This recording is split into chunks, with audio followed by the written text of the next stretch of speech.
On était plus dans une agence, si on va dire, de marketing, mais en mode surviving. On fait tout, on fait des logos, on fait du branding, on fait des applications web, mobiles, tout ce que tu veux. Tout ce qui va me faire gagner de l'argent, je le fais.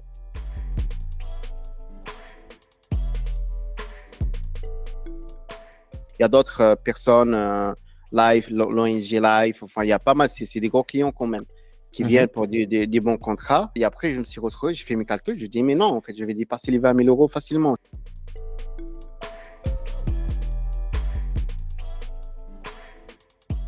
Et une fourchette mensuelle, avec les commissions, etc., ça peut monter à 100 000.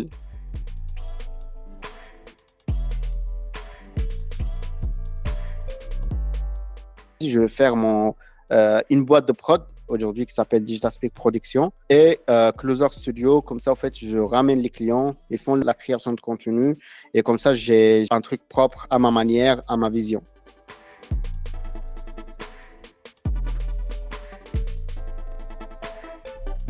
Et l'idée, c'est de se développer qu'au Maroc ou peut-être tu prévois aller, je sais pas, en France ou à Dubaï ou dans un autre pays? Pourquoi faire, frérot? On est bien là. Je sais pas. Bonjour tout le monde et bienvenue pour ce nouvel épisode. Aujourd'hui, j'ai l'immense plaisir d'accueillir un invité exceptionnel, un véritable entrepreneur visionnaire dans le domaine du marketing, mais pas que, disons de la croissance d'entreprise en général. Donc, Hamid, son nom c'est Hamid El Bouhali. J'avais peur d'écorcher le nom. Est-ce que j'ai bien prononcé Exactement, ton nom? exactement, parfait, exactement. Merci beaucoup pour l'invitation. Une fois que j'ai reçu une invitation comme ça, j'étais chaud. Je dis, ah, c'est stylé. Maintenant, je suis une star aussi. Comment? C'est pas, je vu un petit peu ce que tu fais. Félicitations. Et je suis grave heureux que je suis là avec toi. Donc, au top. Excellent. Ah ben, Hamid, lui, il est un expert reconnu en funnel et automatisation de business. Il a travaillé avec plein d'entrepreneurs dans le milieu infopreneurial, mais pas que. Donc, on peut citer parmi Alec Henry. Et aussi, il est à la tête de deux entreprises, GetFunnels et Digital Speak Group. Donc, il a une passion, une ébranla pour l'entrepreneuriat et aujourd'hui, j'aimerais qu'on discute de tout ça.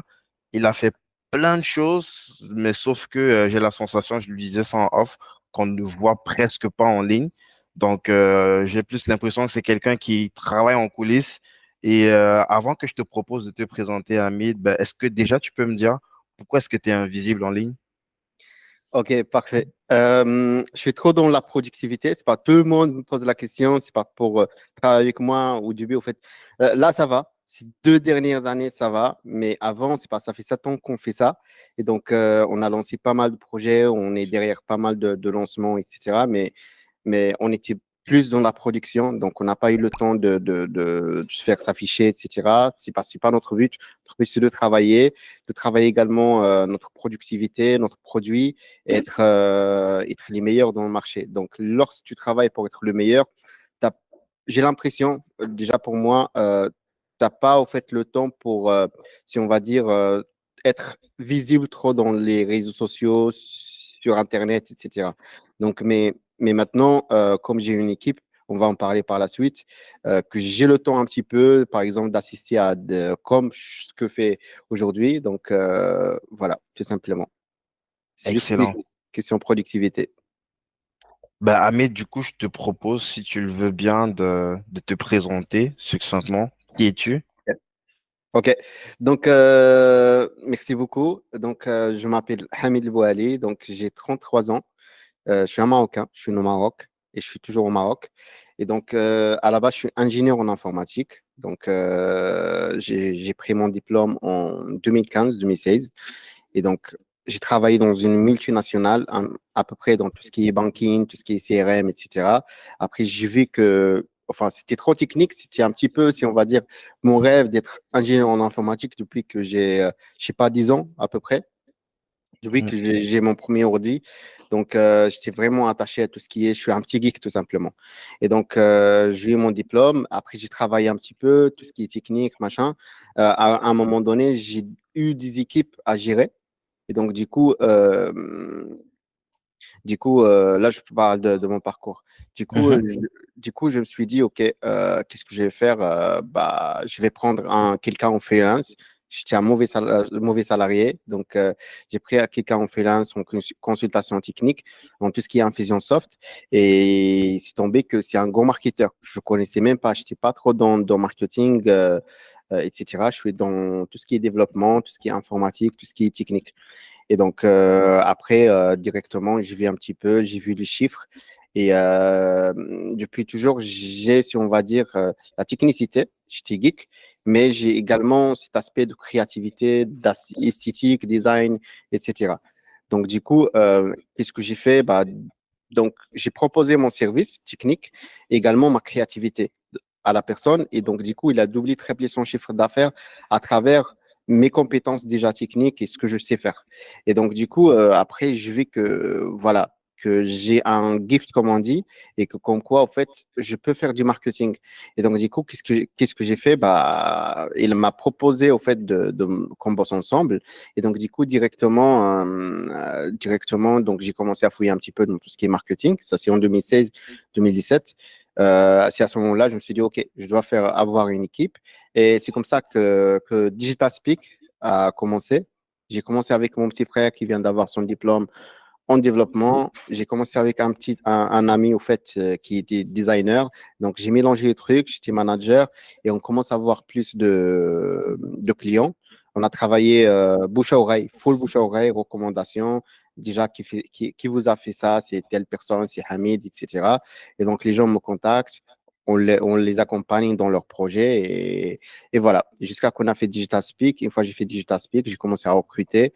Et c'est comme ça que je suis rentré, si vous voulez, je suis rentré dans tout ce qui est entrepreneuriat. C'est pas par hasard, c'est un truc que je voulais toujours faire, mais c'était toujours, on s'est dit, non, c'est pas le temps, je viens d'avoir juste un an d'expérience, c'est pas le moment. Et donc, mais si tu peux dire, c'est par coïncidence que je suis rentré. Et une fois c'est fait, en 2020, donc je me suis dit, je dois être positionné. C'est parce que depuis de 2017 à 2020, si tu veux, on a accompagné presque des gros clients. Donc, des gros clients dans le domaine. Et donc, du coup, mais on n'était pas bien positionné. On était plus dans une agence, si on va dire, de marketing, mais en mode surviving. Ça veut dire, on fait tout, on fait des logos, on fait du branding, on fait des applications web, mobiles, tout ce que tu veux. Tout ce qui va me faire gagner de l'argent, je le fais. Ça veut dire, je recrute par-ci, par-là. En plus, j'ai commencé à Warzat, je viens de Warzat. Donc, WhatsApp, donc je commence à avoir des jeunes, il n'y a rien, tu vois, il n'y a pas de grande société. Il y a des compétences, certes, mais on est un peu loin de l'industrie informatique, etc. Donc, du coup, j'ai le plaisir, au fait, et l'avantage d'avoir des personnes compétentes et de les avoir dans mon équipe. Et donc, du coup, on a amélioré le truc. Mais en 2020, je me suis dit, je ne suis pas bien positionné, au fait. Ça veut dire, je connais des personnes qui sont positionnés que dans le branding, qui font que des logos, mais ils font ça très cher. Ils sont bien positionnés, c'est bien niché. Tu as d'autres personnes qui sont que dans la création de sites web. Après, moi, je me suis dit, OK, je vais pas mettre Digital Speak en un seul produit, mais je lance une autre marque qui est aujourd'hui GetFunnels. Donc, GetFunnels aujourd'hui, au fait, il est positionné dans tout ce qui est tunnel de vente et automatisation. Donc, du coup, voilà, j'ai lancé GetFunnels et à ce moment-là, j'ai eu directement des bons clients, Ali Conry, Yomi Denzel, Jody Cavalli, Mohamed Bouclé, les autres. Et donc, jusqu'à que je suis aujourd'hui bouche à oreille. Et aujourd'hui, on a une vingtaine de personnes, donc entre les deux agences. Et voilà, je suis devant toi. Parfait. Donc, on va revenir encore en détail sur tout ça. Juste pour bien comprendre, ça veut dire l'intégralité de ton parcours, tu l'as fait étant au Maroc, c'est-à-dire que ce soit les premières personnes qui t'ont fait confiance à l'époque où tu étais freelance jusqu'aux clients que tu as eu à l'international, ça a toujours été depuis le Maroc. Ouais, totalement, totalement. Ok. Ah ouais, moi je pensais que tu étais en France, ensuite tu es rentré au Maroc. Non, tout le monde me dit la même chose, mais moi, non. Je suis au Maroc et j'ai presque zéro client au Maroc. Donc, mes clients sont dans le marché francophone et le marché US. Donc, voilà, tout Ah simplement. mais c'est impressionnant ça, parce que généralement c'est l'inverse et c'est plus compliqué localement. en tout cas depuis nos pays africains, Ouais. de trouver et fidéliser des clients comme ça à distance.